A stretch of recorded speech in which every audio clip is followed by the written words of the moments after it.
Olha eu aí de novo. Bom, agora a gente vai falar de campo elétrico e linhas de força. Tá? A gente já sabe que todos os corpos sempre vão ter uma quantidade de carga, não sei se ele estiver neutro. Tá? E quando esse corpo tem uma certa quantidade de carga, o que acontece? Ele tem um campo elétrico, vão ter umas linhas de força que vão agir sobre ele. Tá? E o que acontece com essas linhas de força? Como elas trabalham? A gente já sabe calcular esse campo elétrico de algumas maneiras e a gente também sabe calcular a força que esse corpo faz. De acordo com as fórmulas aqui. Força é igual a quantidade de carga vezes o campo elétrico. Tá? E aí a gente também tem, pela segunda lei de Newton, que força é igual a massa vezes a aceleração. Então vamos lá. Agora, o que acontece com essas linhas de força, esse campo elétrico? Então, primeiro vamos estudar individualmente. Primeiro eu tenho aqui um corpo que tem 1 nanocoulomb de carga, tá? Ele tem uma carga de 1 nanocoulomb. E a gente já sabe que todo corpo que tem uma quantidade de carga positiva, a carga sempre se afasta dele, o campo elétrico sempre está se afastando dele, tá? Então, por isso a gente tem essas linhas de força aqui, se afastando dele, tá? Já quando a gente tem um corpo positivo, um corpo negativo, elas estão se aproximando dele, estão entrando nele, tá? Positivo sai, negativo entra, tá?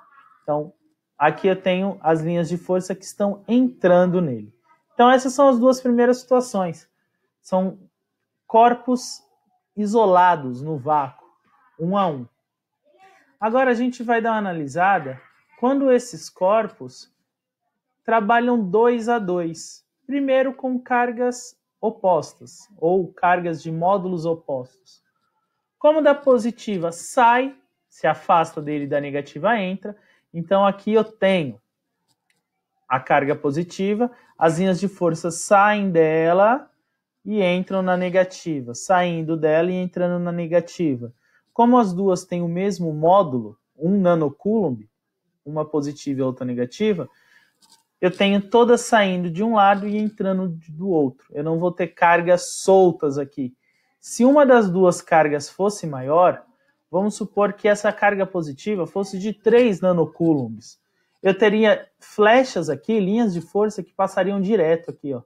Elas iriam passando direto, não seriam atraídas aqui por ela. Beleza? Agora, quando eu tenho duas cargas de mesmo sinal, eu vou ter o quê? Uma linha de força aqui no meio, uma linha central aqui, nula, tá? Que elas estão saindo, vou fazer uma curva aqui, ó, entre elas, tá? Vai ter uma curva aqui porque elas estão se repelindo, tá? Então essas linhas de força aqui, elas vão fazer uma curva. Por quê? Porque elas vão se repelir uma da outra, tá? Essa curva também aconteceria se essas duas cargas fossem negativas. Só que agora eu tenho uma curva com a flecha entrando, tá? Flecha entrando aqui, eu tenho essa curva que vai fazer aqui, em direção a ela. Beleza? E se eu tiver duas placas, galera. Então aqui, ó, no cantinho aqui. Eu tenho duas placas aqui agora, ó. Uma negativa e uma positiva. Então a carga sai da positiva e entra na negativa. Todas as cargas estão saindo aqui e entrando. Por quê? Desculpa. Essas cargas, elas têm o mesmo módulo. Uma Q negativa e a outra Q positiva. Tá?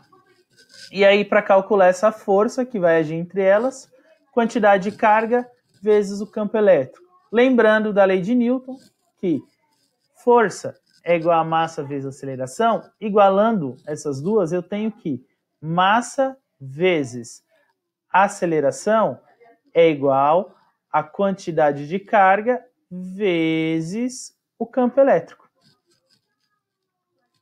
Beleza? Tranquilo? A gente vai falar um pouquinho também da densidade dos materiais. O que é essa densidade elétrica dos materiais?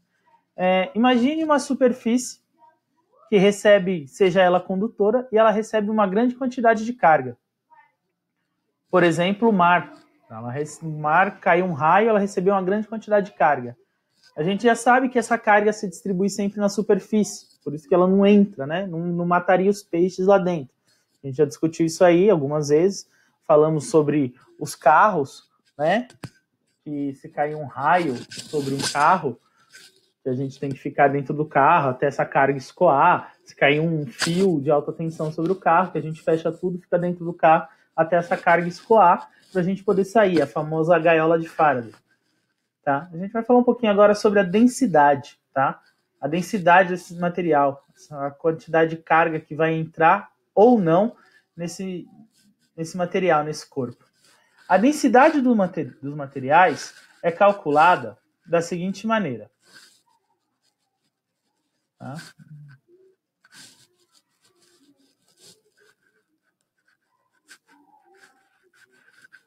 A densidade dos materiais é calculada pela quantidade de carga pela área.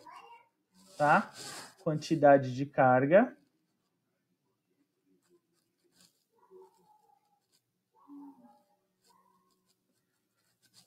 dividido pela área da superfície. Ou seja, a densidade ela é inversamente proporcional à área. Quanto maior a área, menor a densidade, e diretamente proporcional à quantidade de carga. Quanto maior a quantidade de carga, maior será a densidade. Maior vai ser a dificuldade que essa carga tem aí para se movimentar. Tá ok? Galera, até mais.